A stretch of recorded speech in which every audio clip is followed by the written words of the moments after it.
ఈ యొక్క good Friday ప్రత్యేక ఆరాధన కూడికి కూడి వచ్చిన ప్రియులైన దేవుని పిల్లలైన మీ అందరికీ మన ప్రభు రక్షకుడైన యేసుక్రీస్తు నామములో వందనములండి. ఈ యొక్క గుడ్ ఫ్రైడే సందేశం ప్రపంచమంతా ఏమండి ఈ యొక్క మంచి శుక్రవారంగా 40 దినములు ఉపవాసం ఉన్నవారు ఉంటూ ఫ్యాన్కి తగ్గించు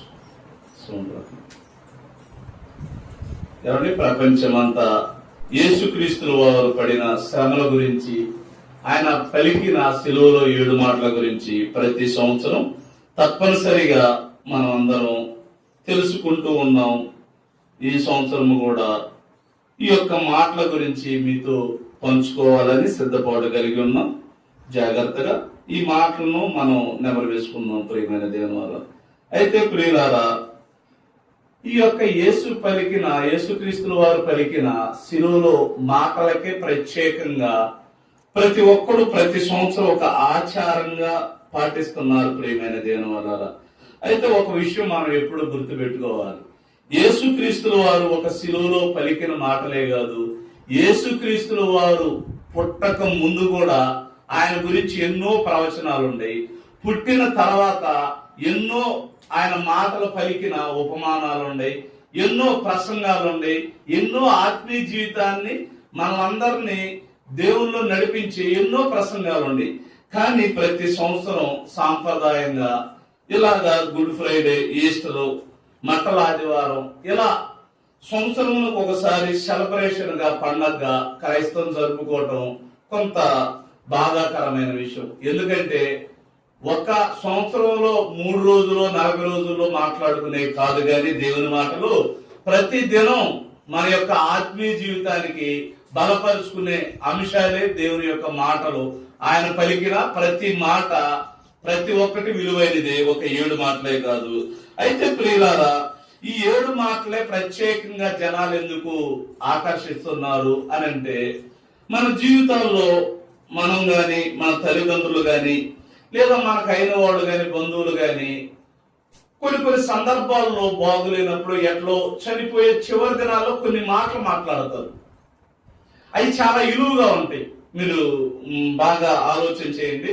అవి ప్రతి ఒక్కళ్ళు ఎవరైనా పలానోళ్ళు చివర చనిపోతున్నప్పుడు నాతో ఇదిగో ఈ మాటే పలికాడు, నిజంగా ఇప్పుడే నాతో మాట్లాడారు అనని ఆ మాటలను ప్రత్యేకంగా చనిపోయిన రోజు మనం మాట్లాడుకుంటుంటాం. అట్లా క్రైస్తవులు కూడా యేసుక్రీస్తుల వారి పట్ల గాని, యేసుక్రీస్తుల వారు పలికిన మాటల పట్ల గాని ప్రత్యేకంగా ఈ యొక్క మాటలను ప్రియమైన దేవుని వల్లరా ఈ మాటలను ప్రత్యేకంగా మాట్లాడుకుంటున్నారు. అయితే ఈ మాటల్లోని పరమార్థం ఏంటి అన్నది తెలుసుకుందాం.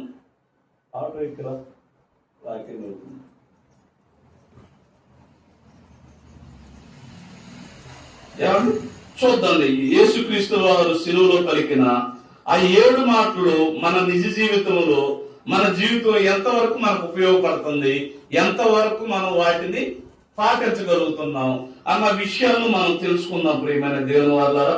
మొదటి మాటగా లూకా సువార్త చూడండి. ఆ 7 మాటల యొక్క వివరణ పరమార్థం మనం జాగ్రత్తగా తెలుసుకుందాం ప్రియమైన దేవుని వల్ల. లూకా సువార్త 23వ అధ్యాయం 34వ వచనం. ఆయన సిలువకి ఎక్కాడు కదా, ఆయన బ్రతికిన 33వ సంవత్సరంలో సిలువను యేసుక్రీస్తు వారిను పట్టుకొని కలవరి కొండపైకి తీసుకెళ్లారు, సిలువ వేశారు. ఆ సిలువలో పలికిన మాటలు ఈ రోజు గుడ్ ఫ్రైడేగా, మంచి శుక్రవారంగా ప్రతి క్రైస్తవులు ఆచారంగా కొనసాగిస్తున్నారు. అయితే ఆ సిలువలో పలికిన ఆ మాటల యొక్క వివరణ ఏంటి, ఆ మాటల ద్వారా మన జీవితాల్లో మనం నేర్చుకోవాల్సినవి ఏంటి అన్న విషయాలను మనం తెలుసుకుందాం ప్రియమైన దేవుని వల్ల. లూకా సువార్త 23వ అధ్యాయం 34వ వచనం. యేసు తండ్రి వీరేమి చేయుచున్నారో వీరు వెలుగురు గనక వీరిని మొట్టమొదటగా సిలువలో ఏమంటున్నాడంటే యేసుక్రీస్తు వారు, తండ్రి వీరేమి చేయుచున్నారు, వీరు వెలుగురు గనక వీరిని క్షమించండి అంటున్నారు. అసలు వీరు ఏం చేస్తున్నారు, ఎందుకు క్షమించండి అంటున్నాడు యేసుక్రీస్తు వారు? ఏమి చేశారు? ఒకసారి అపోస్తుల కార్యములు 3వ అధ్యాయం 17వ వచనం. అపోస్తుల కార్యములు 3వ అధ్యాయం 17వ వచనం.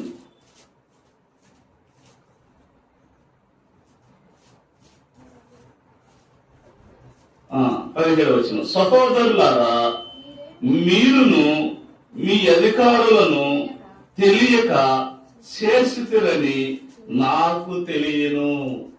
ఇక్కడ ఏమంటున్నాడంటే, యేసుక్రీస్తులో సిలువలో ఉన్నప్పుడు ఆయన సిలువ వేయటానికి నిజంగా ఒక కుట్రపూరితంగా సిలువ వేసారు తప్ప నిజంగా సిలువ వేయాల్సిన పరిస్థితి కాదు యేసుక్రీస్తు వారికి. ఆయన వచ్చింది రక్తపోక్షణ చేయటానికి. కానీ వీళ్ళు ఏం చేస్తారు, యోధా ద్వారాగా యేసుక్రీస్తుల వారిని పట్టుబడి, అయితే యేసుక్రీస్తుల వారు తానంతట తానే పట్టుబడ్డారు తప్ప వీళ్ళు పట్టుకున్నా కూడా దొరికేవాడు కాదు. అది వాస్తవం కాదు. కానీ అధికారులు గాని వాళ్ళకు గాని ఇది మీకు తెలియకనే జరుగుతుంది అన్నారు. ఏమి తెలియక చేస్తున్నారు వాళ్ళు? అసలుకి ఏమి తెలియక చేస్తున్నారు? యేసుక్రీస్తుల వారు అందుకు వీరేమి చేయుచున్నారు, వీరు ఎరగరు తండ్రి అని అంటున్నారు. ఒక్కసారి మరొక మాట చూడండి. అదే లోకా సువార్త 23వ అధ్యాయం 34 నుంచేసి అది కంటిన్యూ చదవండి. ప్రజలు నిలవబడి చూసి అధికారులను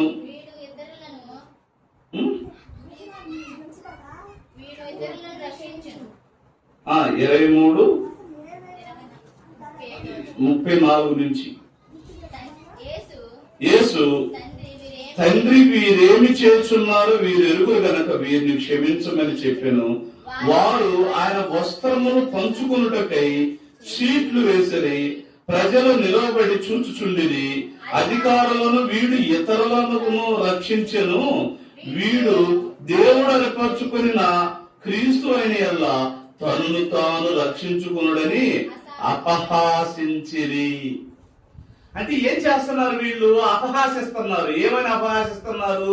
సీట్లు వేసుకుని, ఒక రాజు గుడ్డలంటే బాగా విలువ కలిగినాయి కదా, అలాగే ఎగతాళిగా చేస్తున్నారు. యేసుక్రీస్తుల వారి యొక్క చెంగు అవన్నీ లాగేసుకొని ఏం చేస్తున్నారు? ఈ నాకు అని సీట్లు వేసుకొని ఏం చేస్తున్నారు? అపహాసించుకునేటప్పుడు యేసుక్రీస్తుల వారు ఏమంటున్నారు? వీరేమి చేయుచున్నారు, వీరు వెలుగుల తండ్రి, వీరిని క్షమించున్నట్టే ఈయనకేనే రక్షించుకోవట్లేదు. గాని ఏమంటున్నాడు 35వ వచనంలో, ప్రజలు నిలవబడి చూచుచుండిరి. అధికారులను వీడు ఇతరులను రక్షించును, వీడు దేవుడు ఏర్పరచుకుని క్రీస్తు అయిన యెడల తనను తాను రక్షించుకునమని అపహసించిరి. ఇతర రక్షించడానికి భూమి మీదకి వచ్చాను అంటున్నాడు.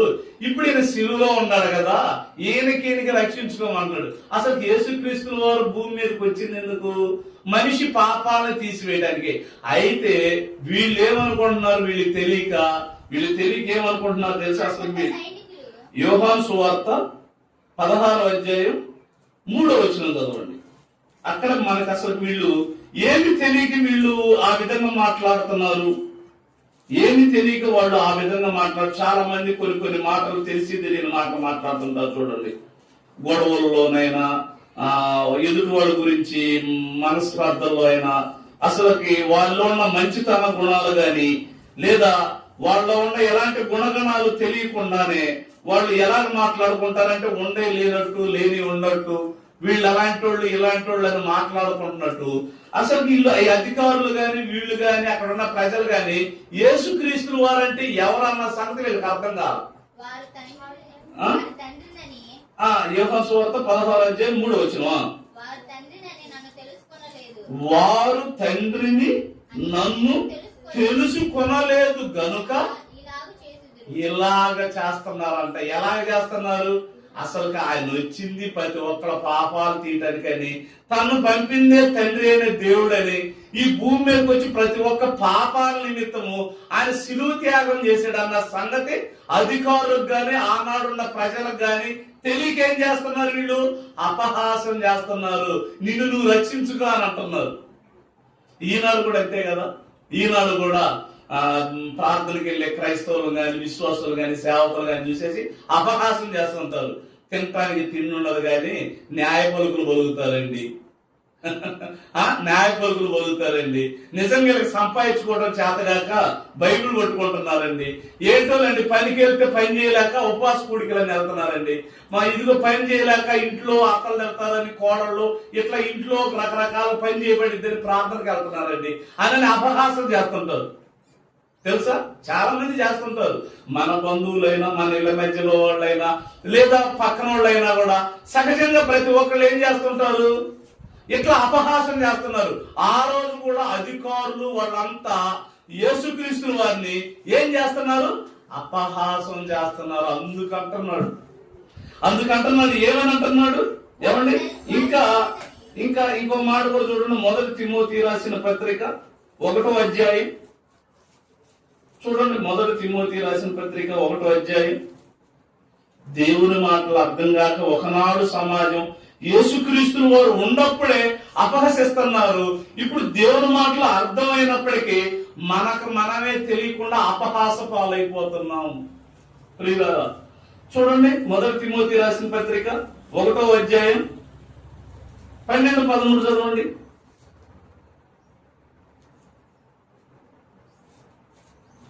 వీళ్ళకి క్షమించండి అంటున్నారు కదా, ఏమండి.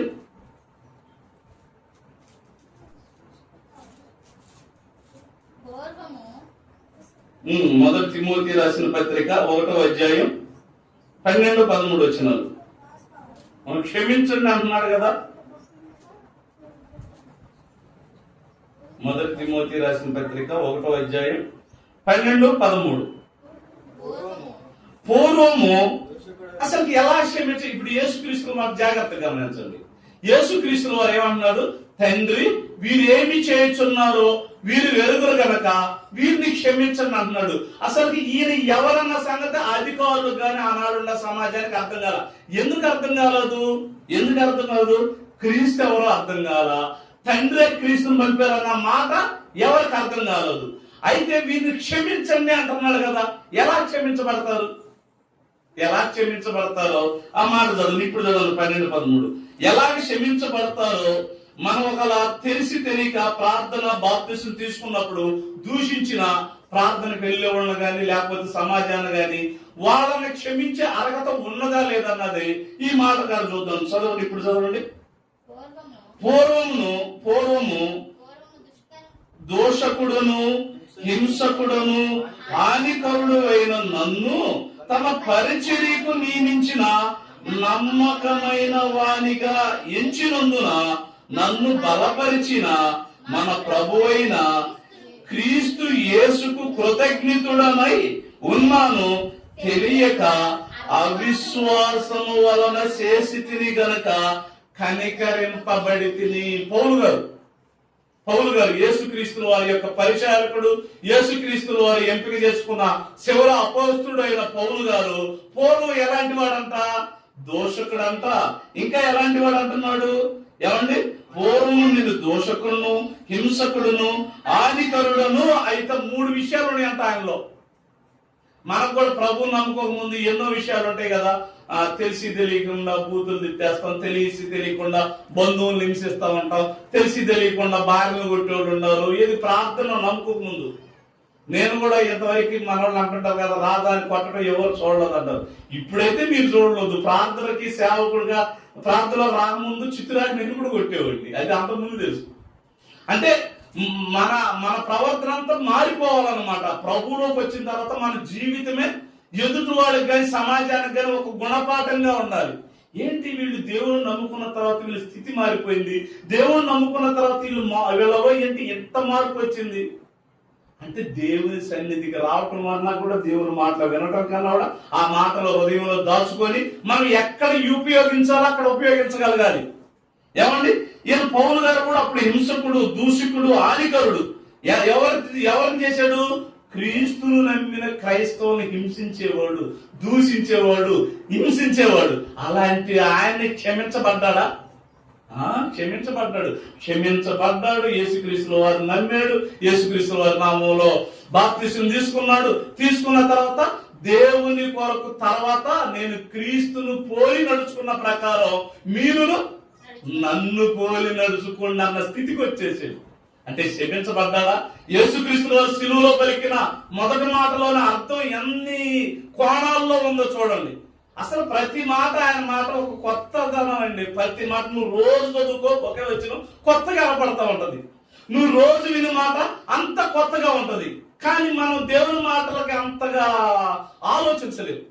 అదే మొదటి మాట ముగించేసుకుందాం. మొదటి మాట ముగించుకుని రెండో మాటలోకి వెళ్దండి. లోకాసు వార్త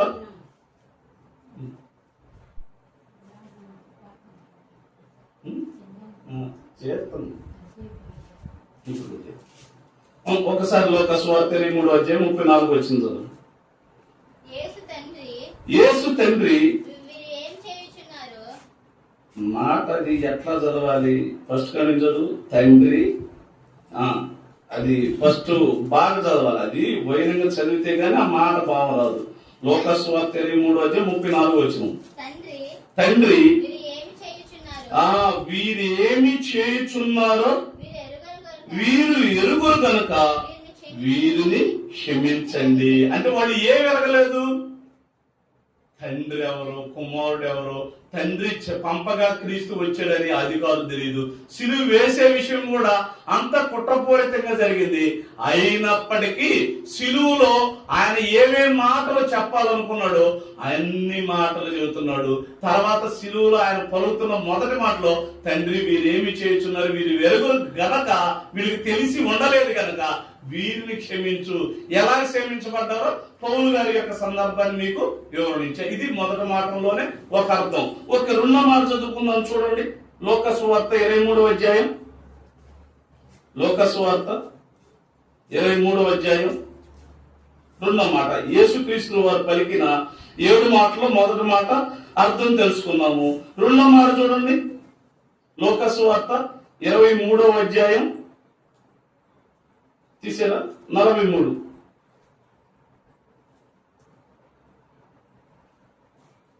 అందరు తీయాలి. లోకాసు వార్త 23వ అధ్యాయం 43వ వచనం. అందుకు ఆయన వానితో నేడు నీవు నాతో కూడా పరదేశిలో ఉందువని నిశ్చయముగా చెప్పుచున్నాను. ఈ రెండో మాట ఏంటి? సిలువలో ఇటు సైడ్ ఒకళ్ళు ఉన్నారు కదా దొంగలుగా పట్టుబడేసి యేసుక్రీస్తు వారిని ఎలాగైతే బంధించేసి సిలువను ఎక్కించారో ఇప్పుడు వీళ్ళిద్దరు కూడా ఏం చేశారు? ఇటు ఒకరిని అటు ఒకరిని యేసుక్రీస్తు వారితో పాటు సిలువ వేశారు అనమాట. ఆ సిలువ వేసిన తర్వాత సిలువలో ఉన్నప్పుడు ఒక అతను ఏమంటున్నాడు? నువ్వు రక్షించుకొని నన్ను రక్షించవా? చూడండి, ఎప్పుడు మనిషి తత్వం చూడండి. ఈ ఇద్దరు దొంగల్లో ఒకళ్ళలోనే ఏమవుతున్నారు? ఒకళ్ళలోన రక్షింపబడుతున్నారు, ఒకళ్ళు శిక్షను తప్పించుకున్నారు. ఆ శిక్ష సిలువలో శిక్ష పడుతుంది. ఓకే, మనకు కూడా చూడండి, ఈ శారీరకంగా ఏదో రోగాలు వస్తుంటాయండి. ఈ శరీరం అనేది, అందుకే ఈ శరీరం అన్ని ఆశలకి కొంచెం బీపీ ఎక్కువైనా భరాయించలేదు, తక్కువైనా భరాయించలేదు. ఈ శరీరాన్ని దేవుడు అలా తయారు చేసేది. ఈ శరీరంలో ఏ పార్ట్ బాగలేకపోయినా మనిషికి పని చేయదు. రాజే చూశారు కదా, ఒక్క నరం చిన్నిదే అంటే బాడీ అంతా ఏమైంది. అంటే ఈ బాడీ శరీరంలో ఉన్నదంతా దేవుడు ఎట్లా నిర్మించాడు? 60-70 సంవత్సరాల్లో 60-70-80 సంవత్సరాల్లో మన బ్రతుకు కాలంలో ఇది కష్టము, సుఖము, ఆనందము, ఇబ్బంది, కష్టం ఇదంతా అనిపించాలి. ఎందుకు తెలుసా? ఎందుకు ఇట్లా చేశాడో తెలుసా? పరలోకంలో ఇట్లాంటి ఏమి ఉండవు నీ యొక్క మహిమా శరీరానికని దేవుడు ఏర్పాటు చేశాడు. అది తెలుసుకోకుండా మనం ఏం చేస్తున్నాం? ఏ కాలకి ఈ శరీరాన్ని ఈ బలహీనత లేకుండా ఉంటే బాగుండు అంటున్నాం. ఇక్కడ పరదేశులు సిలువలో ఉండేవాళ్ళు మళ్ళీ ఒకసారి చదవండి. అందుకు ఆయన వానితో నేడు నీవు నాతో కూడా పరదేశిలో ఉందువు. అంటే ఒకడోనో నువ్వు రక్షించబడి సిలువలో ఆ కట్లెప్ప తీసేసి నన్ను కూడా ఇప్పించవచ్చు కదా మా ఇద్దరు అన్నాడు. అవిశ్వాసి విశ్వాసి అంటే సిలువలో ఎన్ని శివరక్షణ ఇంకేముందండి? ఉరి శిక్ష చేసేస్తారు యేసుక్రీస్తు వారికి కానీ, సిలువలో పక్కన ఉన్న అతను నేను కానీ. కానీ అతనికి రక్షణ వచ్చేసింది. ఆ రక్షణ వచ్చేసిన తర్వాత రెండో మాట ఏమంటున్నాడు? నీవు నాతో కూడా పరదేశిలో ఉందువు. అంటే నమ్మాడు. ఎలాగ నమ్మాడు? ఒకసారి ఈ రెండు మాటలు దాని వివరణ చూద్దాం. చూడండి, ఎలాగ నమ్మాలి నువ్వు. జయించాలి కదా, పరదేశకి వెళ్ళాలంటే జయించాలి. జయించాలంటే ఈ భూమి మీద మనకున్న ఏంటి? ఒకసారి 2 కొరింథీయులకు రాసిన పత్రిక 12వ అధ్యాయం, 2 కొరింథీయులకు రాసిన పత్రిక 12వ అధ్యాయం 3-4 వచనాలు.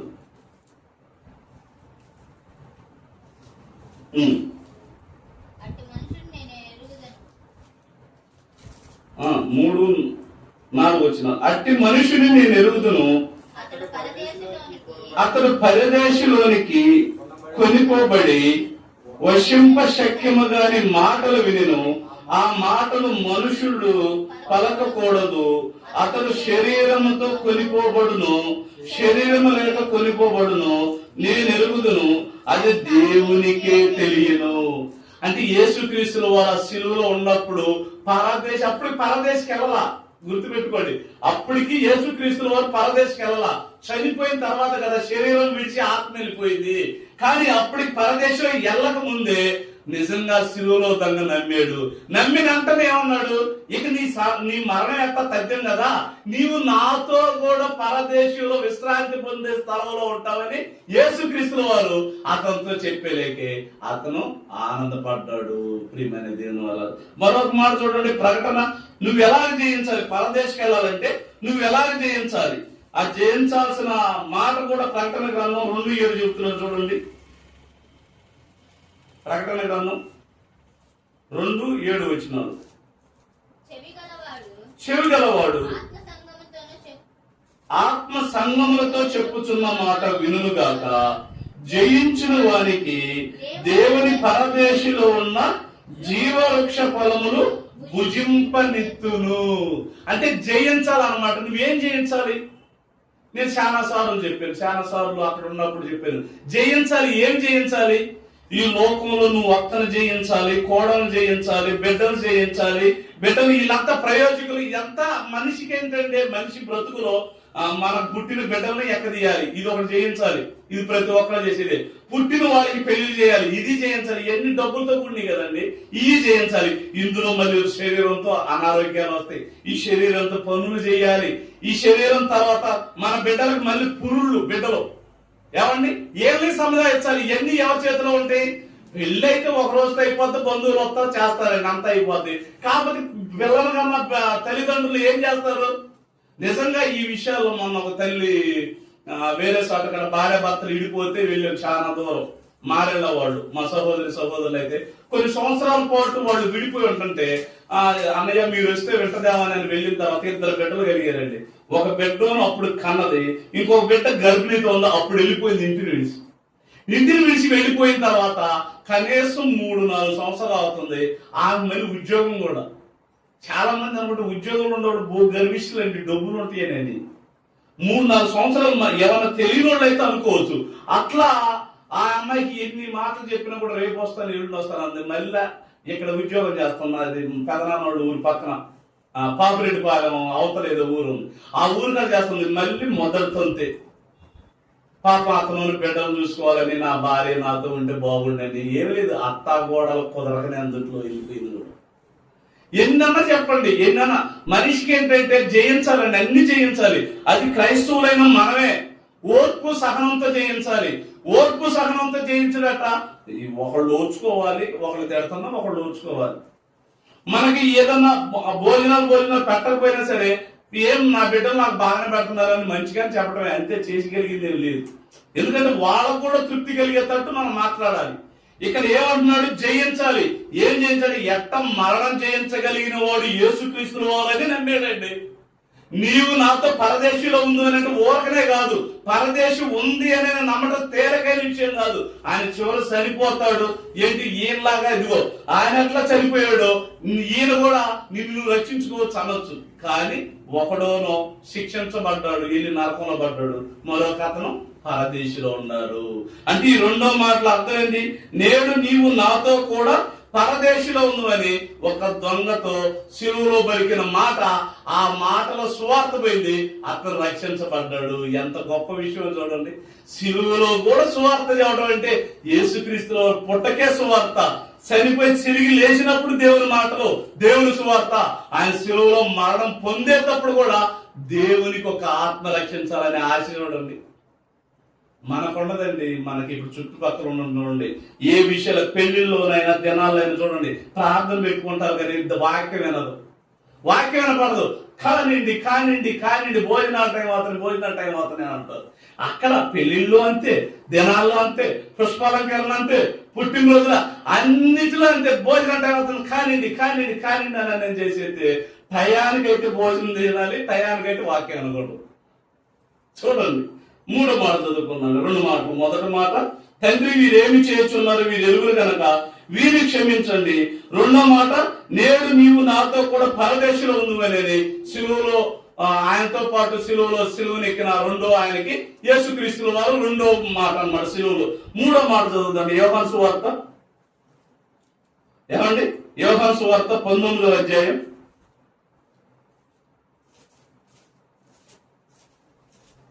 యోహాను సువార్త 19వ అధ్యాయం 26, 27. యేసు తన తల్లియు తాను ప్రేమించిన శిష్యుడును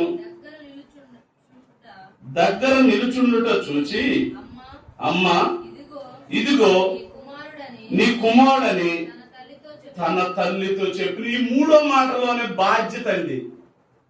నిజంగా యేసుక్రీస్తుల వారు బ్రతికున్నంత కాలం ఆయన మాటలో గొప్ప విషయాలు, చనిపోయేటప్పుడు కూడా ఏం తల్లిని అప్పుడు దాకా చూసుకున్నారు కదా మరియమ్మ గారిని, చివరిలో కూడా ఒక శిష్యుడికి అప్పచెబుతున్నాడు. బాధ్యత, ఒక కొడుకు బాధ్యత, ఒక కూతురు బాధ్యత, ఒక కుటుంబంలో బంధువులు కానీ దగ్గర ఉన్న వాళ్ళ బాధ్యత గుర్తు చేస్తున్నాడు. ఈ మాటల్లో ఆయన పలుకుల్లోని మాటలు తెలుసుకుంటున్నాం కానీ ఆ మాటల్లోని జీవితంలో జీవించలేకపోతున్నాము. అంటే ఆయన బ్రతికున్నంత కాలం తల్లిని అంతే కదండి. తల్లి మొట్టమొదటి కన్యక గర్భవతి అయింది, కుమారుని కానది. ఇప్పుడు కన్యక గంటలేందని అప్పుడు రోజున ఆమెకి, మరియమ్మ గారికి. తర్వాత తన జీవితంలో తనకు బిడ్డలు పుట్టారు కదా, ఆ బిడ్డల ద్వారాగా భర్త ద్వారాగా ఎప్పుడు ఏ పెద్ద కొడుకు మీద తల్లులకు బలి ప్రేమ అండి. చిన్నోళ్ళ మీద ఉంటదిలే, పెద్దోళ్ళు మొట్టమొదటి పుట్టిన బిడ్డ కనుక కొద్దిగా ఆప్యాయత, అనురాగం, బాధ్యత లేదు అని తిడుతూ ఉంటారు ఎక్కువ. ప్రేమ అంటే ఆ ప్రేమ. పెద్దోడిగా నువ్వు బాధ్యత తీసుకొని అందరూ చూడాల్సిన బాధ్యత నీది కదా, నీకేం బయటపడ్డావు, మరి చిన్నోడు బయటపడ్డాను, ఇట్లాంటివన్నీ మనం వాడుతూ ఉంటాం. అయితే ఒక చిన్నోడని కాదు, పెద్దోడని కాదు, బాధ్యత అనేది అందరి మీద ఉంటది, ఒకడి మీదే ఉండదు. ఇక 3వ యేసుక్రీస్తు వారు పలికిన మాటలో ఏమంటున్నాడు? అమ్మ ఇదిగో నీ కుమారుడు, ఇదిగో. చదవండి, చదువు, ఫస్ట్ కానీ చదువు. యేసు తన తల్లియు తాను ప్రేమించిన శిష్యుడు దగ్గరకు నిలుచుండుట చూచి, అమ్మా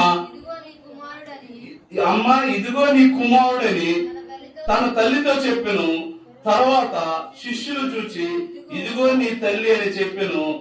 ఆ గడియ నుండి ఆ శిష్యుడు ఆమె తన ఇంట చేర్చుకున్నాడు. యేసుక్రీస్తుల వారు చనిపోయినా కూడా తల్లిని శిష్యుడికి అప్పచెప్పేసి, ఇదిగో ఇక నీ తల్లిలాగా చూసుకో, నేను వెళుతున్నాను, నాకు చెప్పిన టైం దగ్గరలో ఉంది. ఎందుకు? నేను సిలువలో ఉన్నాను కదా, ఈ సిలువలో ఉండి నేను చనిపోయిన తర్వాత తల్లి బాధపడకూడదు. యేసుక్రీస్తుల వారిని నేను ఎందుకు కన్నానా, కానీ నాకు ఈ కష్టాలేంటి, ఈ బాధలేంటి, ఏ తల్లి పడకూడదనండి యేసుక్రీస్తుల వారు పలికిన గొప్ప మాట.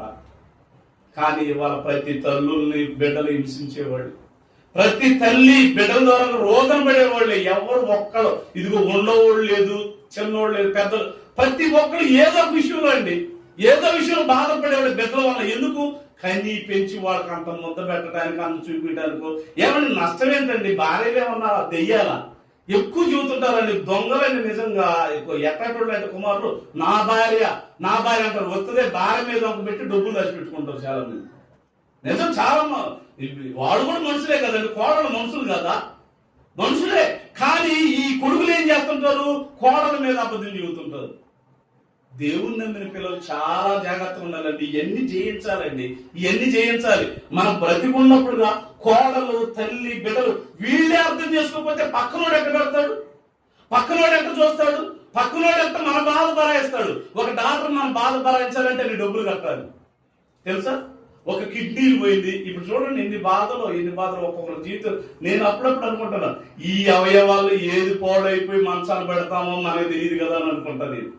అంతే కదా, ముందు అదేంటంటారు శాస్త్రం ఉంటుంది చూడు, పయ్యాకులు ఆడుతా ఉంటే కిందకి నవ్వుతా ఉండేదంట. కాదు, ఏమంటే పయ్యాకేనా కిందకి రాలిపోతా ఉంటే పయ్యాకు నవ్వుతా ఉండేదంట. ఆ పయ్యాకే రేపు కిందకన్న సంగతి ఎవరికి తెలియదు. ఆయువు ఈ శరీరంలో అందం ఉన్నంతసేపు ఈ ఒక్కడు కూడా ఈ శరీరం యొక్క గొప్పతనం తెలియదండి. అందం ఉన్నంతసేపు వ్యర్థంగా నాశనం చేసుకుంటారు. దేవుని కోసం వెళ్ళరు, దేవుని కోసం పని చేయరు, దేవుని కోసం ఈ నోరిప్పి పాటలు పాడరు, దేవుని కోసం ఇదిగో మన పరుగులు ఎత్తేసి నలుగురు రక్షించాలని ఆరాటం ఒక్కడు కూడా ఉండదు. ప్రియమైన దేవుని వల్ల యేసుక్రీస్తు వారి మాటలో ఎంత పరమార్థాలు ఉన్నాయో చూడండి. 3వ మాటలో ప్రియమైన దేవుని వల్ల చూడండి, 4వ మాట చదువుకుందామండి. ఏమండి 3వ మాట బాధ్యతను గుర్తు చేస్తుంది. ఒక బిడ్డ తల్లిని చనిపోయిన తర్వాత గాని చనిపోయే ముందు గాని ఇబ్బంది పడకూడదు, హింస పడకూడదని శిలువలో 3వ మాట ద్వారా యేసుక్రీస్తు వారు ఈ ప్రపంచానికి ఒక సందేశం ఇస్తున్నాడు. 4వ మాట చదువుతాను ప్రియమైన దేవుని వారు. మత్తయి సువార్త 27వ అధ్యాయం 46వ వచనం. ఇంచుమించు 3 గంటలప్పుడు యేసు ఏలి ఏలి లామా సబక్తాని అని బిగ్గరగా కేక వేసెను. ఆ మాట చెబుతున్నాడు. ఏలి ఏలి సిలువలో ఏలి ఏలి అని అంటాడు చూడు. ఆయన సిలువలో ఉన్నప్పుడు ఏలి ఏలి సత్వానామి అని అంటారు కదా. ఆ మాటకు అర్థం అసలు ఏమని పిలిచాడు కదా, నా దేవా నా దేవా నీవేలా నన్ను విడిచిపెట్టితివి. ఏమండి ఎంతో బాధగా ఉందయ్యా, ఎంతో ఇదిగో బళ్ళె పోట్లతో పొడుస్తున్నారయ్యా. మన యేసుక్రీస్తు వారు మన పాపాల కోసం ఆయన ప్రాణత్యాగం చిన్నది కాదండి. మనం తలకాయ కింద పెట్టుకొని పైకి కాళ్ళు ఎత్తి ఆయన కోసం ప్రార్థన చేసినా కూడా మన పాపాలు పోవండి. ఎంత గొప్పవాడండి ఈ ప్రపంచంలో ఎవడండి. ఎప్పుడన్నా మనం ఒక దెబ్బ కొట్టామంటే 2 దెబ్బలు కొట్టింది నాకు ఊరుకోరే. ఎవరన్నా ఒక్క తిట్టు తిడితే 10 తిట్లు తిట్టింది నాకు ఊరుకోరే. ఏంటండి ఆయన ప్రేమ. ఆయన అంత నొప్పులు కూడా తండ్రి విడిచిపెట్టిన తర్వాత ఆయన బాధ చెబుతున్నాడు. నా ఆర్త నేల విననేల అంటున్నాడు. చూడండి, అది కూడా చదువు ఆలోచన. నన్ను రక్షింపగా అంటే నిన్ను ఇప్పుడు ఈ నొప్పి నుంచి బాధ నుంచి రక్షించట్లేదా తండ్రి అయితే దేవుడు రక్షించట్లేదంట. నా ఆర్తనాదం వినబడటలేదా? వినబడినా కూడా ఎందుకో తెలుసు ఆయన. ఎందుకో చూడండి 2 కొరింథీయులకు రాసిన పత్రిక. ఎందుకు తండ్రి ఎందుకు విడిచిపెట్టాడు? తన ప్రియకుమారుడు కదా. ఎప్పుడు ప్రియకుమారుడు ఆయన బాప్తీసం తీసుకున్నప్పుడు బాప్తీసం యోహాను నీళ్ళలో ముంచి లేచేటప్పుడు ఈయన నా ప్రియకుమారుడు అన్నాడు కదా తండ్రి అయిన దేవుడు. మరి ప్రియకుమారుడిని ఎందుకు విడిచిపెట్టాడు? మన కోసం విడిచిపెట్టాడండి. మన కోసం. మనం అంటే అంత ప్రేమ, మనం అంటే పిచ్చండి. తండ్రికి ప్రేమ, కుమారుడికి ప్రేమ, పరిశుద్ధాత్మ దేవ. మన ఇంట్లో ప్రేమించకపోయినా పర్లా, దేవుడు ప్రేమించు, యేసుక్రీస్తు వారిని ప్రేమించు, పరిశుద్ధాత్మ దేవుడు ప్రేమించు. వాళ్ళ ప్రేమ ముందు ఈ ప్రేమలో దేనికి పనికిరాదు. దేనికి పనికిరాదు. చూడండి 2 కొరింథీయులకు రాసిన పత్రిక 5వ అధ్యాయం. 2 కొరింథీయులకు రాసిన పత్రిక 5వ అధ్యాయం 21వ వచనం. ఎందుకనగా మన మాయన అందు దేవుని నీతి అగునట్లు పాపం మెరగని ఆయనను మన కోసము పాపంగా. ఆయన పాపం చేయలా. యేసుక్రీస్తు వారు ఆయన బ్రతికిన దినంలో ఎక్కడ పాపం చేయలేదండి. యేసుక్రీస్తు వారు పుట్టినప్పటి నుంచి చనిపోయిన చివరిలో పలుకుతున్న మాట కదా. ఆయనలో పాపం ఉందని నిరూపించేవాడు ఎవడైనా ఉంటే ఆ రోజు పాపం ఉందన్నాలని చెప్పి ఒక వచనం మీకు జ్ఞాపకం చేస్తా. వ్యభిచార మందు పట్టబడిన స్త్రీ ఉందా?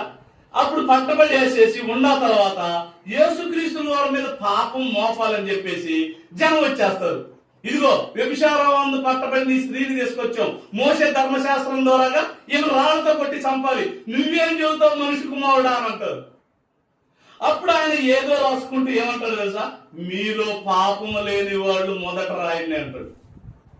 అంటే ఎవరు ఉండరు. అంటే ఈయనేమైనా పాపం చేశాడా అని అనుకుంటే, ఒకవేళ ఈయనేదన్నా యేసుక్రీస్తు వారు పాపం చేశాడు అనుకుంటే వాళ్ళు ఏమంటారు, నువ్వేమన్నా తక్కువ. మనం అంతే కదా, మనం ఏదన్నా నువ్వు దొంగదాని అన్నా అనుకో, నీ దొంగతనం ఏదో నాకు తెలిసి నాకు జీవితం మన, ఎందుకంటే మనం దొందే కదా, మనం ఎన్ననుకున్నా కూడా దొందే కదండి. నువ్వు అమ్మ అంటే నువ్వు అమ్మ అంటావు, నువ్వు నీ అమ్మ అంటే నువ్వు నీ అమ్మమ్మ అంటుంటావు. ఏమంటే ఇదంతా జనరల్ కదా. కానీ యేసుక్రీస్తుల వారు ఎందుకు ఆయన శిలువలో ప్రాణత్యాగం చేశాడు చదవండి. ఎందుకనగా మనము ఆయన అందు దేవుని నీతి అగునట్లు పాపమెరుగని ఆయనను మన కోసము పాపముగా చేశాడంట. ఇప్పుడు ఒక వ్యక్తి ఇక్కడ మీకు జాగ్రత్తగా అర్థం కాదు, యేసుక్రీస్తు వారు అసలు ఎందుకు శిక్షించబడ్డాడు? ఈ శిలువలో బలుగుతున్న మాటలు కదా, శిలువు ఎవరికి వేస్తారు? జైల్లో ఎవరిని వేస్తారండి? జైల్లో శిక్ష ఎవరికి వేస్తారు? తప్పు చేసిన వాడికి. ఇప్పుడు యేసుక్రీస్తు వారు ఏం తప్పు చేశాడని శిలువ వేశారు? మన పాపాలు తీసేయాలని ఆయన శిలువ వేశారు.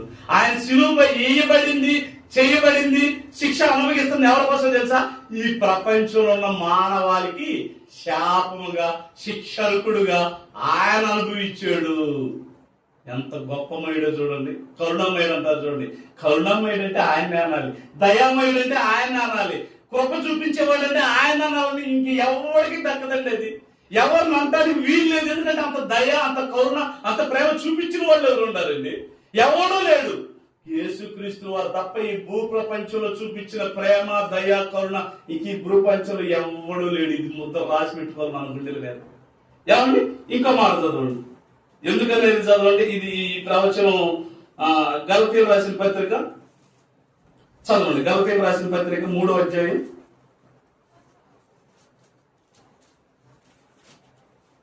ప్రతి ఊరు ఈ 3 రోజులు గుడ్ ఫ్రైడేనండి, పల్లెల మొత్తం కూర్చొని దేవుణ్ణి ఆరాధిస్తుంటే మన పల్లెకి పెట్టిన దరిద్రం ఏంటో గాని దేవుడికి తప్ప పనులకు గుంపులు వెళ్తుంటారు. ప్రార్థనలకు మన సన్నిధిలో లేనప్పుడైనా అందరు కలిసి దేవుని నామాన్ని స్తుతించే భాగ్యాన్ని రాదు. ఎందుకండి వీళ్ళకి ఎంత దెయ్యాలు పెట్టినాయో చూడండి. కాబట్టి చదవండి గలతీయులకు రాసిన పత్రిక 3వ అధ్యాయం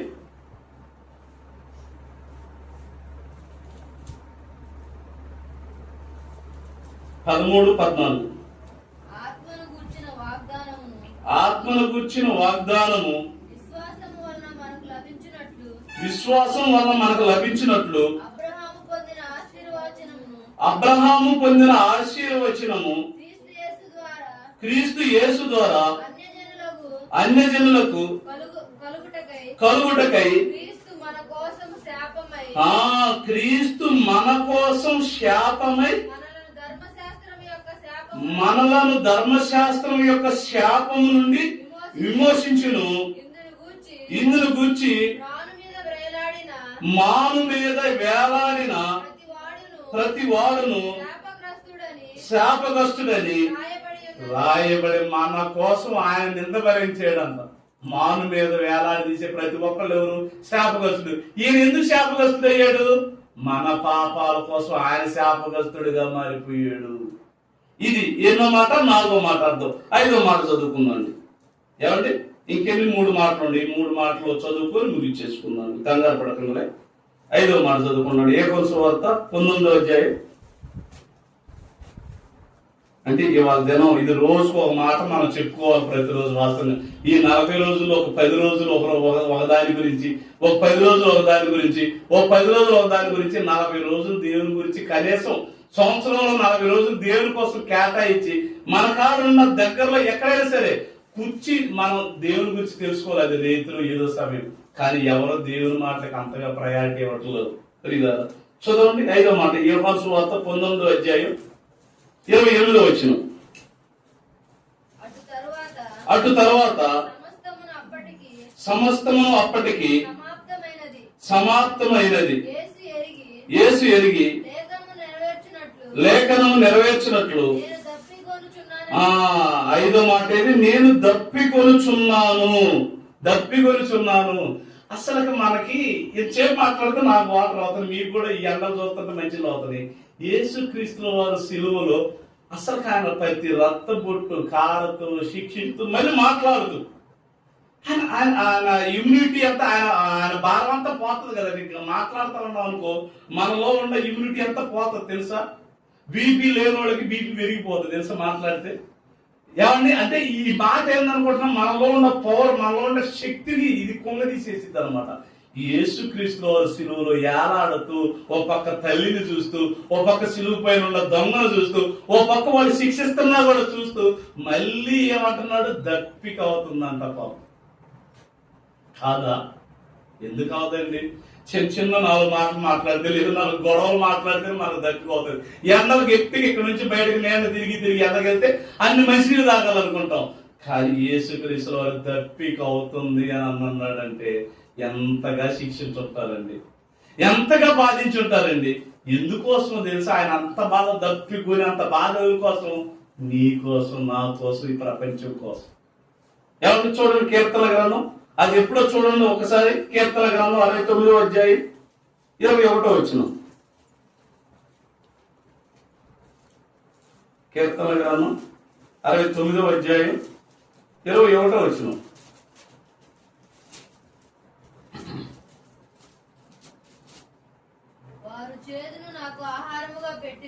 వారు చేదును నాకు ఆహారముగా పెట్టిదిరి, నాకు దప్పిక అయినప్పుడు చిరకను త్రాగనిచ్చితిరి. ఇది ఎప్పుడు మాట చూడండి. ఏమండి? కీర్తన గ్రంథం 69వ అధ్యాయం 21వ వచనం ఏమన్నారు? వారు చేదును నాకు ఆహారంగా పెట్టిదిరి. మొదలుకే బాధ అయితే ఆ బాధలో చేదు పెట్టారంట చూడండి. అంటే వాళ్ళల్లో ఉన్న కసి, కోపం, యేసుక్రీస్తు వారి నమ్మకపోక చాలా మంది చూడండి. యేసుక్రీస్తు వారు ఏం తప్పు చేశారండి? యేసుక్రీస్తు వారు బైబిల్ తగలబెట్టడం, యేసుక్రీస్తు వారు ఒక కథ అంటాం, యేసుక్రీస్తు వారు దేవుడే కదంటే ఈ చేదు కక్షతో కూడిన మాటలు, కక్షతో కూడిన మాటలండి. వీళ్ళేం చేస్తున్నారు? ఈనాడు అంతే కదా, నమ్ముకున్న మన ప్రార్థన పోదారండి అంటే ఏం పోతాం, ఆరోగ్యం పోదలేదు. ఇంటికాడ వింటే అంత తగ్గుద్ది, ఇంటికాడ వింటే అంత తగ్గుద్దా? ఎక్కడ తగ్గుద్ది? హాస్పిటల్కి వెళ్ళి అది ఇండిషన్ చేసి 4 రూపాయలు తీసుకు ఏమో ఆరోగ్యం బాగోలేకపోతే దేవుని సన్నిధికి వచ్చి తగ్గిపోద్దామో. నా బిడ్డ మనస్ఫూర్తిగా నా మాట్లాడుతుంది, మనస్ఫూర్తిగా నన్ను స్మరిస్తుంది. నా బిడ్డను ఇదిగో బాగా ఆరోగ్యవంతురాలుగా, బాగా చదువులో గొప్పదానిలాగా, బాగా సమాజంలో ఉద్యోగాలు వచ్చేటట్టుగా, బాగా సమాజంలో ఇదిగో నన్ను నమ్మిన బిడ్డలు ఈ విధంగా ఉంటారని ఆయన ఆశీర్వదిస్తాడుగా. ఎప్పుడు ఆశీర్వదిస్తాడండి? ఏమోనండి, ఆయన ఎప్పుడు ఆశీర్వదిస్తాడు? ఇప్పుడు ప్రభుత్వ పథకాలు ఎప్పుడు వస్తాయండి? నువ్వు అడిగినప్పుడు రావు, వాళ్ళు ఇయ్యాలనుకున్నప్పుడు ఇస్తారు. అతను మన దేవుని సన్నిధికి వెళుతూ ఉండాలి, పోతా ఉండాలి, వింటా ఉండాలి. ఎప్పుడు దేవుడు ఎప్పుడైతే ఆయన మనకి అనుగ్రహం పొందాడో అప్పుడు ఆయన కృప రావాలి, ప్రేమ రావాలి మన మీద. అంటే కదండి. ఏమండి ఏమంటున్నాడు? ఒక చేదును నాకు ఆహారముగా పెట్టి, నాకు దప్పికైనప్పుడు ఒక చుట్టంలా దాన్ని జుట్టేసేసి అన్ని నీళ్ళు అంటి అంటున్నట్టుగా ఎగతాడి. నువ్వు దాహమే నీ దప్పికే తీర్చుకోలేవు, నువ్వు ప్రతి ఒక్కరు రక్షిస్తావా? ఈ సిలువలో పలికిన 7 మాటలు అంత ముందు ఉంటాయి కూడా, అన్ని మాటలు ఓకేనండి. ప్రత్యేకంగా తీసుకోకండి, ప్రత్యేకం కాదు. కాకపోతే సిలువలో చనిపోతాడు కనుక ఈ ప్రత్యేకంగా తీసుకొని మనవాళ్ళు చెబుతున్నారు. కానీ ప్రభు పుట్టక ముందు మాటలైనా, ప్రభు పుట్టిన తర్వాత మాటలైనా, ప్రభు సిలువలో మరణించిన తర్వాత తిరిగి లేచి వచ్చిన తర్వాత ఏ మాట ఆయనది. ఆయన మాటలన్నీ అసలు ఒక మాట చెప్పాలంటే ఈ భూ ప్రపంచంలో ఎవడ మాట కానీ మించినది. అది శాస్త్రవేత్త, అది ఒక డాక్టరేటా, ఒక ప్రొఫెసరా, వీళ్ళంతా ఈ లోకంలో 60-70 సంవత్సరాలు బ్రతుకు కోసమే. కానీ ప్రతి మాట ఆత్మ సంబంధమైన మాట. శరీరం కన్నా ఆత్మ గొప్పదన్నాడా, తక్కువదన్నాడా? గొప్పది. ఏమండి? 6వ మాట చదువుతుంది, యోహాను సువార్త. ఈ మాట ప్రతి ఒక్కరికి పలుకోవలసింది, బాగా అర్థం చేసుకోవాల్సింది. యోహాను సువార్త 19వ అధ్యాయం 30వ వచనం. ఏమండి? యోహాను సువార్త 19వ అధ్యాయం 30వ వచనం. యేసు ఆ చిరక పుచ్చుకొని సమాప్తమైనదని చెప్పి తల వంచి ఆత్మను అప్పగించెను. అంటే 6వ మాట సమాప్తమైనది. ఏంటి సమాప్తమైనది? ఒక పనిలో మనం ఇప్పుడు మనకి ఇంకొక 2 మాటలు చెప్పేసి ముగితే ఓకే ఆమె ఇది ప్రార్థన కోడిగా ముగించిన అనేది ఎప్పుడు అనేది చివరిలో. ఇప్పుడు యేసుక్రీస్తు వారు సమాప్తమైనది అని అంటే ఏది సమాప్తమైంది? చదవండి ఒకసారి యోహాను సువార్త 17వ అధ్యాయం, వెనకరండి 17వ అధ్యాయం 4వ వచనం.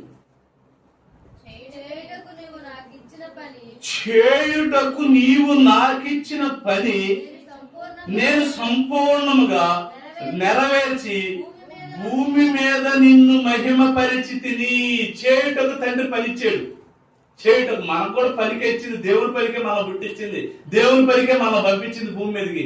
మనమేదో ఈ 60-70 సంవత్సరాల్లో ఇళ్లు కట్టుకొని పొలాలు కొని పెళ్లిళ్ళు చేసి మన జీవితం అయిపోయింది నక్కల సెటిల్ దీనికి అనుకుంటున్నారు. దీనికి కాదు. చేయుటకు నీవు నాకిచ్చిన పని సంపూర్ణముగా అంటే ఇప్పుడు చివరిలో ఈయన 33.5 సంవత్సరంలో ఈయన చనిపోక ముందు ఆ శిలువలో ఆయనకి దేవుని మాట నమ్మె పలికేటట్టుగా ఆయన చెప్పకపోతే ఆయన ఎక్కడికి వెళ్తాడు? నరకానికి వెళ్తాడు కదండి. శిలువలో ఆయనతో పాటు ఆయన ఉన్నాడంటే ఎవరు చేయాలి ఈ పని? ఆయన శిలువ ఎక్కాల్సిన పని కూడా యేసుక్రీస్తు వారే. చేయుటకు నీవు నాకు ఇచ్చిన పని సంపూర్ణ. ఎప్పుడు ఇచ్చాడు ఈ పని? ఎప్పుడు ఇచ్చాడో కూడా చూడండి. ఎప్పుడు ఇచ్చాడో కూడా ఎబ్రిల్ రాసిన పత్రిక ఎప్పుడు ఇచ్చాడో చూడండి. ఎబ్రిల్ రాసిన పత్రిక 10వ అధ్యాయం 4 కాడి నుంచి. ఎబ్రిల్ రాసిన పత్రిక 10వ అధ్యాయం 4 నుంచి. ఏలయనగా ఎడ్ల యొక్కయు మేకల యొక్కయు రక్తము. జాగ్రత్తగా వినండి.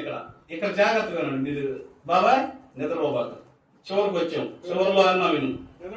నిద్రపోలేదు. Okay, very good. అందరు దేవుడికి స్తోత్రం చెప్పండి. ఓకే, మంచిది. ఇప్పుడు చదవండి. ఏలయనగా ఎడ్ల యొక్కయు మేకల యొక్కయు. ఇది మొట్టమొదట ఎందుకు పాత నిబంధనలో జాగ్రత్తగా వినండి. పాత నిబంధనలు ఏం చేసేవాళ్ళు? మనం కూడా అప్పుడప్పుడు ప్రార్థనప్పుడు కానీ పండగలప్పుడు కానీ కోడి పిల్లల్ని మనం సందాన్ని ఇచ్చేసి ఏలం పాటేస్తారు. ఎందుకు? ఇది కొనుక్కుంటున్నా మనకు ఆశీర్వాదం అని, ఇది చంపేసి తిన్నా మనకు ఆశీర్వాదం అని. పాత నిబంధనలో కూడా ఎట్లా పాపం చేసేసి ఏం చేస్తున్నారు? ఎడ్లను మేకలను గొర్రెలను పొట్టేళ్లను గాడిదలను వీటన్నిటిని ఏం చేస్తున్నారు? చంపేసి మన పాపార్థ బలిగా ఇస్తున్నారు. కానీ అది అసాధ్యం అనేసి. అదేంటి? నువ్వు తప్పులు చేసి నువ్వు పాపములు చేసి నువ్వు చేసేసి ఎడ్డలను బాధించేసి దానికి పాపం తీసేసి దాన్ని నీకు నువ్వు అనుకుంటున్నావేంటి? అది పాత నిబంధనలో నుంచేసి కొత్త నిబంధనలో నీకు నీవు బలి అవటానికి ఇచ్చిన లెక్క అన్నమాట అది. ఒకసారి చూడండి, మళ్ళీ చదవం. అది ఏలయనగా ఎడ్ల యొక్కయు మేకల యొక్కయు రక్తము పాపములను తీసివేయట అసాధ్యము. కాబట్టి ఆయన ఈ లోకమందు ప్రవేశింపునప్పుడు ఇలాగ చెప్పుచున్నాడు, బలియు అర్పణయు నీవు కోరలేదు గాని నాకొక శరీరము అమర్చితివి. అంటే మేకల యొక్కయు బెరగుడ్ల యొక్కయు గేదెల యొక్కయు పాప హోమల అయ్యి పాపాలు చేసేస్తే అని అనుకోకండి. కానీ తండ్రి అని దేవుడు నాకు చేయుటకు నీవిచ్చిన నాకు ఈ శరీరంతో పైన తుదముట్టించాను అన్నాడు కదా. ఎలాగా? ఎప్పుడు ఇచ్చాడు అని చెబుతున్నాడు. ఇప్పుడు చదువుతున్నాడు 5వ వచనం. కాబట్టి ఆయన ఈ లోకమందు ప్రవేశించినప్పుడు ఇలాగ చెప్పుచున్నాడు, బలియు అర్పణయు నువ్వు కోరలేదు గాని నాకొక శరీరము అమర్చితివి. ఇదిగో మన శరీరాన్ని అమర్చాడు, ఆత్మను దీంట్లో పంపాడు. నీకు గాని నాకు గాని ప్రతి ఒక్కరు శ్రీను అని అంటున్నావు, లేదు శ్రీమంత్ అంటున్నావు. ఎవరిని అంటున్నా? శరీరాన్ని కాదండి, శరీరాన్ని కాదు, లోనున్న ఆత్మ. ఆ ఆత్మలే మరియమ్మ, ఆ ఆత్మలే ఋతుమ, ఆ ఆత్మ ప్రకాశం, ఆ ఆత్మ మీరంతా ఆత్మే. ఈ ఆత్మ నుంచి శరీరం బ్రతికే ఉంటది. ఇదిగో ఈ చేతులు కదిలాడుతాయి, కాళ్ళు కదిలాడుతాయి, కన్నులు చూస్తాయి, ఇవన్నీ చూస్తాయి. ఏంది? శరీరంలో ఆత్మ ఉన్నంత కాలం ఆత్మ ఉంటేనే శరీరానికి విలువ, ఆత్మ లేకపోతే శరీరం నిష్ప్రయోజనం అన్నాడు. అంటే ఈ శరీరాన్ని ఒకటి అమర్చాడంట. అమర్చి పూర్ణ హోమములను పాప పరిహార్థ బలులను నీకు ఇష్టమైనవి కావు. అంటే ఏదో తండ్రి అయిన దేవుడు ఏదో గొర్రెను తీసుకోను, గేదెను తీసుకోను, లేదా జంతువులు తీసుకుంటే తీసుకుంటాడు అనుకుంటున్నావు, అది కాదు. అది దేవుడికి ఇష్టమైనవి కావు. ఇష్టమైనవి కావు. అప్పుడు నేను గంధపు చుట్టలో నన్ను గురించి రాయబడిన ప్రకారం దేవా నీ చిత్తం నెరవేర్చుటకు ఇదిగో నేను వచ్చి ఉన్నాను. తల్లి గర్భంలో నుంచి వచ్చి ఉన్నాను. వచ్చిన తర్వాత బలులు, అర్పణలు, పూర్ణ హోమములు, పాప పరిహార్థ బలులను నీవు కోరలేదనియు అవి నీకు ఇష్టమైనవి కావనియు పైన చెప్పిన తర్వాత అదిగో ఆయన నీ చిత్తం నెరవేర్చుటకు ఇదిగో నేను వచ్చి ఉన్నానని చెప్పుచున్నాడు. ఇవన్నీ ధర్మశాస్త్రం చొప్పున అర్పింపబడుచున్నవి. ఆ రెండో దానిని స్థిరపరచుటకు మొదటి దానిని కొట్టివేచున్నాను. యేసుక్రీస్తు యొక్క శరీరం ఒక్కసారియే అర్పింపబడి చేత ఆ చిత్తమును బట్టి మనం పరిశుద్ధపరచబడ్డాం. ఇవాళ నువ్వు నేను పరిశుద్ధం అయ్యామంటే అది మన గొప్పతనం ఏం కాదు. అర్థమవుతుందా? నేను పరిశుద్ధుడిని, నేను దేవుడిని నమ్మానండి, నేను పవిత్రుడిని అంటున్నా అంటే మన గొప్పతనం కాదు, యేసుక్రీస్తు వారి గొప్పతనం. ఆయన భూమి మీదకి వచ్చి ఆయనకి ఇచ్చిన ఈ శరీరంతో, ఆ శరీరంతో చివరికి శిలువ వరకు కూడా ఆయన ప్రతి రక్తపు బొట్టు, ప్రతి మాటని తండ్రి ఏమి చేయుట కుమారుడు చూశాడో అదే భూమి మీదకి వచ్చి చేస్తే కానీ ఇదిగో పూర్తిగా చేశానయ్యా, చేయుటకు నువ్వు ఇచ్చేదుడు. పిల్లాడిగా రమ్మన్నావు, పిల్లాడిగానే మాట్లాడా. 12 ఏళ్ల వయసులో శాస్త్ర పరిచయాలతో మాట్లాడమన్నావు, శాస్త్ర పరిచయాలతో మాట్లాడా. ఇది 33 సంవత్సరంలో ఇది సిలువ వేయాలని చెప్పేసి యోధ ద్వారా పట్టబడ్డాను. అయినా నీ చిత్రమే నెరవేరాలి కనుక నువ్వు నన్ను భూమి మీదకి ఎందుకు పంపావో అవన్నీ నేను చేయాలి కనుక ఇదిగో మరియమ్మ గారిని ఇదిగో శిష్యుడికి అప్పచెప్పాను. ఇదిగో సిలువలో దొంగని పరదేశికి తీసుకెళ్లేటట్టు ఆయన నమ్మాడు. ఇట్లా చేయుటకు నీవు నాకు ఇచ్చిన పని సంపూర్ణంగా నెరవేర్చేసాడంట. అప్పుడు సమాప్తమైన. మనం అనగలుగుతామా? తండ్రి దగ్గరికి వెళ్ళి దేవా నీవు నాకు ఇచ్చిన ఈ పనిని సంపూర్ణముగా నా పని. మనం కేవలం దేవుని పని అంటే ఆరాటం ఎంతమంది గురించి చెప్పండి. ఇది ఎప్పుడు వచ్చే నెల చివరిలో ఏది ప్రార్థన 3 రోజులు ముందుగానే బ్యానర్ కట్టి రైతులంతా ఇద్దరు పిలిపించి కట్టారు. ఇప్పటి నుంచే ప్రణాళికలు. ఎందుకు? దేవుడి పని, అది దేవుడు ఇచ్చిన పని, దేవుడు చేయమన్న పని. ఆ పనిని మనం ఏది కూడా ఎట్లా చేయాలి? తొందర ఎప్పుడెప్పుడు వస్తుందో, ఎప్పుడెప్పుడు చేయాలో ఆరాటం ఉండాలండి. దేవుని పని అయినా దేవుని మాట అంటే భలే ఆరాటం ఉండాలండి. మనకి బిర్యానీ తినే ఆరాటం, పోరాటం దేవుని మీద, దేవుని వాక్యం మీద ఉంటే ఎంత గొప్పవాళ్ళం అవుతామండి. నిజంగా ఉదయాన్నే మన టయానికి భోజనాలు చేయలేదనుకో, మన భర్త గాని లేదా మన ఇంట్లో పనికి వెళ్ళాలనుకో, 10ంటికి కరెక్ట్ గా నువ్వు భోజనం చేయకపోతే ఏమంటాడు భర్త? పనికి అక్కడ పెట్టుకుంటారా? టయానికి పనికి పోకపోతే ఏంటి అని అంటాం.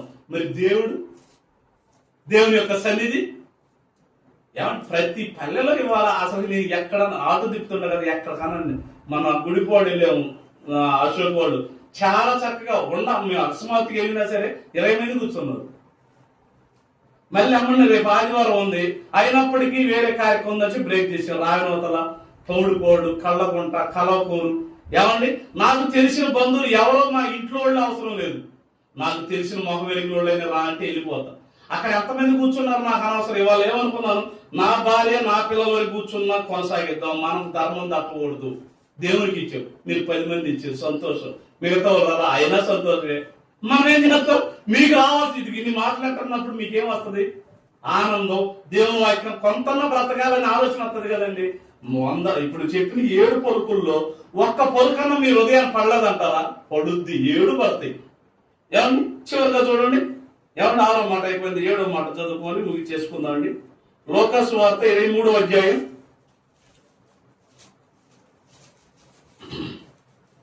లోకా సువార్త 23వ అధ్యాయం 46వ వచనం.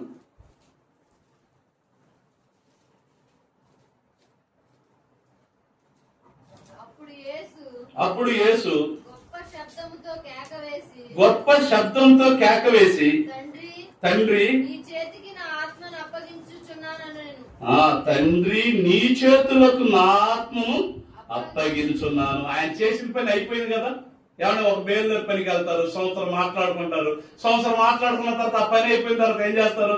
మేస్త్రి నేను ఒప్పుకున్నా, ఇదిగో ముందు ఇదిగో కొంత అడ్వాన్స్ తీసుకున్నాను, అడ్వాన్స్ ద్వారా మిగతా డబ్బులు ఇచ్చేసి నా టైం అయిపోయింది, నేను వెళ్ళిపోతాను అంటాడు. ఎందుకు? తల్లిదండ్రులు చూడటం ఎంత ఆనందం అండి, అంతే కదా. ఊరిని చూడటం ఎంత ఆనందం. పనికి వెళ్ళే కాడైతే బాగా వెళ్తారు కానీ ఇంటికి రావడం అంటే ఆనందంతో వస్తారు. తండ్రి యేసుక్రీస్తు వారు కూడా తండ్రికి చేరే సమయం కదా, తండ్రి చేయుటకు నువ్వు ఇచ్చిన పని అంతా నేను చేసేసాను, ఇదిగో ఇంకేమంటున్నాడు. కాబట్టి ఏమంటున్నాడు? తండ్రి నీ చేతులకు నా ఆత్మను అప్పగించుకునుచున్నాను. ఇక తీసుకో తండ్రి, నేను వచ్చిన పని అయిపోయింది, నేను హ్యాపీగా ఇక నీ దగ్గర ఉండొచ్చు. ఇక శాశ్వత కాలం నేను చెప్పాల్సిన మాటలు చెప్పాను, చేయాల్సిన కార్యాలు చేశాను. ఇక నమ్మి నీ పిల్లైన వాళ్ళు వస్తారో రారో వాళ్ళదే నిర్ణయం, అంతే కదా. చేయాల్సినంత యేసుక్రీస్తు వారు చేశాడా? తండ్రి అని దేవుడు చేయాడా? భూమిని చేశాడు, ఆకాశాన్ని చేశాడు, గాలి చేశాడు. మనకు కావాల్సిన బిడ్డల్ని మనం అనుకుంటే వస్తున్నారా? వచ్చేస్తున్నారు. ఏ కాలంలో ఎవరు రావాలో వస్తున్నారు, ఏ కాలంలో ఏ సేవకుడు చెప్పాలో చెబుతున్నాడు, అన్ని చెబుతున్నాడు. ఇక నమ్మటం నమ్మకపోవటం ఎవరి ఇష్టం? ఇతని ఇష్టం, ఆమె ఇష్టం, అతని ఇష్టం. ఏమండి? 1 పేతురు రాసిన పత్రిక 4వ అధ్యాయం 19వ వచనం.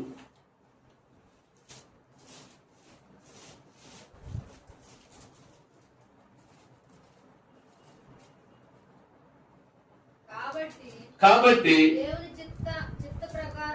దేవుని చిత్త ప్రకారము బాధపడువారు సత్ప్రవర్తన గలవారై నమ్మకమైన సృష్టికర్తకు తమ ఆత్మలను అప్పగించుకోవాలి. అంటే ప్రతి ఒక్కరు ఏం చేయాలి? నీ ఇంట్లో బాధ వచ్చినా, కష్టం వచ్చినా, అనారోగ్యం వచ్చినా, ఏది వచ్చినా సరే నువ్వు దేవుని యందు ఉండి దేవుని చిత్త ప్రకారంగా బ్రతుకుతూ ఆ బ్రతుకుని ఏం చేయాలంటున్నాడు?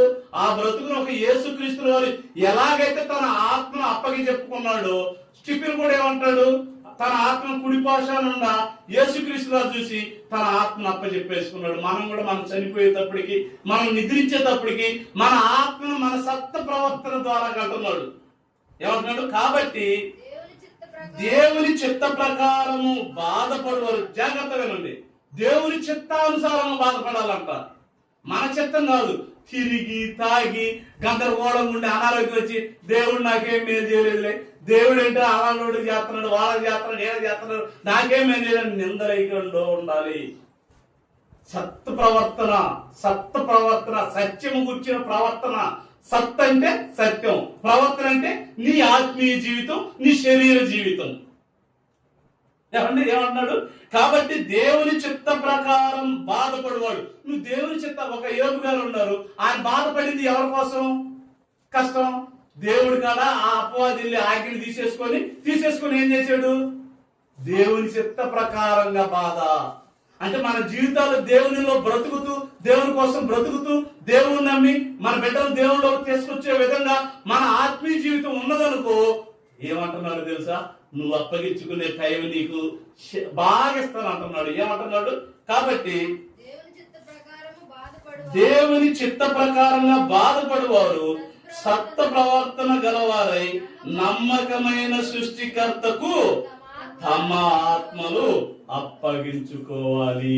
ఇదనమాట 7 మాటల యేసుక్రీస్తు వారి శిలువలో 7 మాటల పలికిన పలుకు, ఆత్మీయ అర్థం. ఏమైంది? మొట్టమొదటి మాట ఏంటి? ఏమంటే తండ్రి వీరేమి చేస్తున్నారో వీరు ఎరగరు, మొదటి మాట. రెండో మాట, నేడు నీవు నాతో కూడా పరదేశంలో ఉంది, రెండో మాట. మూడో మాట, అమ్మా ఇదిగో నీ కుమారుడు, ఇదిగో నీ తల్లి అనేది శిష్యుడికి అప్పచెప్పిన బాధ్యతతో కూడిన మాట, మూడో మాట. నాలుగో మాట, ఏలి ఏలి అంటే నా దేవా నన్నెందుకు విడిచిపెడతా అంటే ఆయన చెయ్యి విడిచిన మాట మాట్లాడానమాట. ఐదో మాట ఏం మాట్లాడాడు? నేను దప్పికొనుచున్నాను. ఏమండి? ఆరో మాట ఏమన్నాడు? సమాప్తమైనది. ఏడో మాట ఏమంటున్నాడు? ఏమండి? తండ్రి ఇదిగో నీ చేతులతో నా ఆత్మను అప్పగించుకొను. అర్థమైందా? ఈ 7 మాటలే కాదు, మిగతా ఎన్నుండి ఈ 7 మాటలే చెప్పి నాడు క్రైస్తవులు ఈ 40 రోజుల నుండి మిగతా రోజులు ఎట్టబడితే అట్టుందాం అనుకుంటారు. కుదరదు. ఎన్ని మాటలు ఆత్మీయంగా బలపరుస్తూ అనేక మంది మన దేవుని వైపు మళ్లించి గొప్ప దేవుని బిడ్డలుగా ఉండాలని కోరుకుంటూ ఈ నా మాటలు ముగిస్తున్నాను.